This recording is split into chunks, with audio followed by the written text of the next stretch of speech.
Hey guys, today I want to cover a simple topic that isn't really covered that much. Now, on a car that's working normally, you shouldn't really ever have an issue with this. However, this did happen once to my brother's car, and it actually happened to my sister's Jeep too. So, today I'm going to show you what I'm talking about. Every single panel that opens up in the car has a latch and something that attaches to. So you'll have like a clamp here that attaches onto the ring and holds the door shut or trunk shut like this and doesn't allow it to open. Now, if this part here is broken and can't clamp on and spin onto the hinge, the door won't close. When it works, when you push a door, it stays shut. However, that's not the case when we close the trunk. When you close this, it doesn't want to stay shut. So it just basically hangs open. And when you're driving and you hit a bump, that happens. So today I'm going to show you guys how to fix it. Now, as you guys can tell, I already removed the back panel. To get access to it, there was 5 screws that I had to take out, and then this panel just like fell right down. There was a wiring harness that's connected to a light bulb. You have to be careful with that. But other than that, panel comes off really easily. So to get the trunk to close, there's a latch that comes down and basically clips onto this and holds in tight. This part here is fine.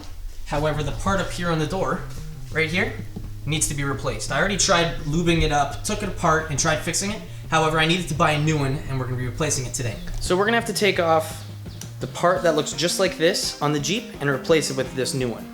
So holding it on, there's going to be 3 Torx screws on the bottom, 1 here, and 2 on the other side. We're going to take them off, and then we're going to have to take out the cable attached to this inside the Jeep, and then swap it out with this replacement part. Now I picked this up from Jeep, it's a replacement part. Now it doesn't matter what car company you're with. If you have a Honda, you get a Honda part. If you've got a Jeep, you get a Jeep part. It's pretty simple. That way you won't ever have to worry about these things not fitting. Also, there's electronics in here, so it's a good idea to get replacement OEM stuff so you're not gonna have an issue. So to get started, grab your Torx 30 wrench and loosen up each one of these bolts. Loosen them up and then take them out.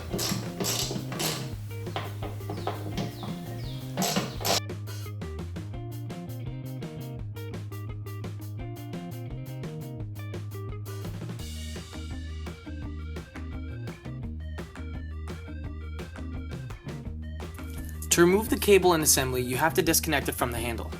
Turn the cable to one side and it should release itself. Then pull down on the plastic piece attaching it to the metal work of the trunk to release the rest of it. Now you won't want to damage any of the wires behind there either, so carefully back out any of the cables without tugging them on any connectors or wiring harnesses. Unplug the 2 white connectors attached to the mechanism in the back, and everything should be disconnected and free to remove.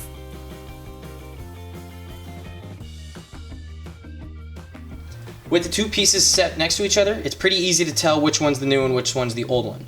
You can tell I tried re-lubricating it just like the new one, but for some reason it still wouldn't work. There's still electronics and other components that are rusted out. So we're swapping out this one for this brand new piece right here. Once you actually try and line everything, you'll notice that the cables are slightly different. I'll spin it around. You can see that this cable is slightly different for this. For some odd reason, I'm not actually sure. So what we're going to have to do is just take this cable off and install it on the new one because the new end is slightly different. You can see that these 2 tips, they're slightly different, so we're going to have to swap them out and put the old cable on the new piece. So with this new cable on, or should I say old cable, we're now good to go to install it on the Jeep. So to install this, we're going to have to basically do everything in reverse order. So feed the cable underneath the electronics like we took out, bring it in there, and then put the actual harness and everything up top. Now once you've got this here, once that's up and installed in there, we've got to get our cable right here. We've got to grab our cable next, feed it into the actual mechanism, and then tighten everything up. After that's tight in there and it's not moving, push this little tab into the metal, just like that. Tuck that in there, and then we got to screw this in. Grab your 3 Torx screws and hand feed them into the actual socket of each button. Screw them in, just so they're threaded on. You won't cross thread them once you get your ratchet on there. Like that. And then tighten everything up.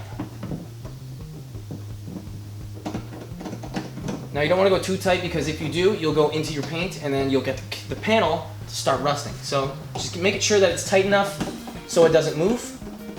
You don't need to go too aggressive right here.